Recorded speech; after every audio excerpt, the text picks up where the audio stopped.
Health টিপসে আপনাদের সবাইকে স্বাগতম। আমাদের আজকের আলোচনার বিষয় আঙুল ফোটালে শব্দ হয় কেন।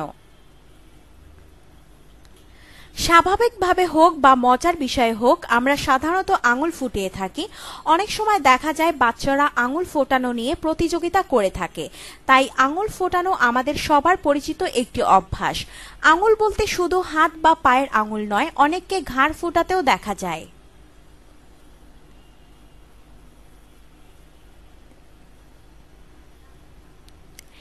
এছাড়া বিভিন্ন কাজকর্ম করার সময়, চলাফেরা করার সময়, ব্যায়াম করার সময় বা নামাজ পড়ার সময় দেখা যায় প্রায়শ অনিচ্ছাকৃতভাবে আমাদের কনুই, হাঁটু, গোড়ালি সহ শরীরের বিভিন্ন অঙ্গের সংযোগ শব্দ করে ফুটে ওঠে।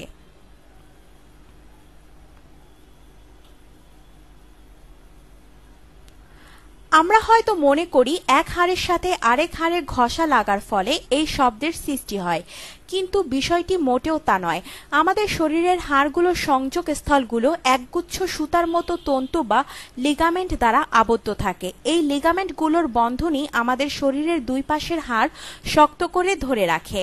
হাড়ের এই তন্তুগুলো কিছুটা স্থিতিস্থাপক। যখন কোথাও কোনো কারণে হাত বা পায়ের জোড়ায় অস্বস্তি লাগে, তখন আমরা ওই গোড়ায় চাপ বা মোচড় দিয়ে স্বস্তি লাভ করার চেষ্টা করি। এই চাপ বা মোচড়ের কারণে সংযোগ স্থলের হাড় দুই পাশে সামান্য সরে যায়, ফলে কিছু সময়ের জন্য সেখানে ফাঁকা জায়গা সৃষ্টি হয়। এই ফাঁকা জায়গা সৃষ্টি হওয়ার ফলে আশেপাশের পেশি ও তন্তুকলায় সঞ্চিত তরল দ্রুত ওই শূন্যস্থানের দিকে ছুটে যায়। বিভিন্ন দিক থেকে দ্রুত ছুটে আসা এই তরল পদার্থ একসাথে খালি স্থানে চলে এলে তাদের মিলিত হওয়ার একটা শব্দ হয়ে থাকে, যাকে বলা যেতে পারে ছোট একটা বিস্ফোরক।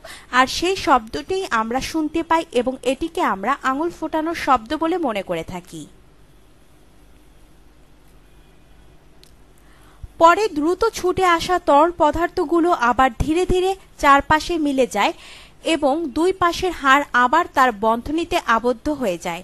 হাড়গুলো তার বন্ধনীতে মিলিত হবার ক্ষেত্রে তরল পদার্থের চেয়ে একটু বেশি সময় নিয়ে থাকে, ফলে একবার আঙুল ফোটানোর কিছু সময় পর্যন্ত পুনরায় আঙুল ফোটানো যায় না।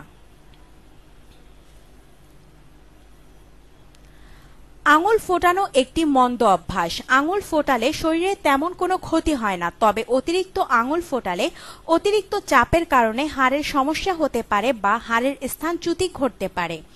বর্তমানে এক গবেষণায় দেখা গেছে মাঝে মাঝে আঙুল ফোটালে অস্থির ক্ষতজনিত রোগ, আর্থ্রাইটিস বা অস্টিও আর্থ্রাইটিস রোগ হবার আশঙ্কা কিছুটা কম থাকে। তবে ঘাড় ফোটানো পরিহার করা উচিত, কারণ ঘাড় ফোটাতে গিয়ে ঘাড়ের স্থায়ী ব্যথা, ঘাড়ের বড় ধরনের সমস্যা, এমনকি মৃত্যুও ঘটতে পারে।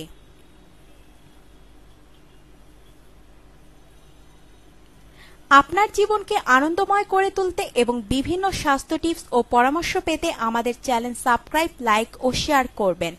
ধন্যবাদ।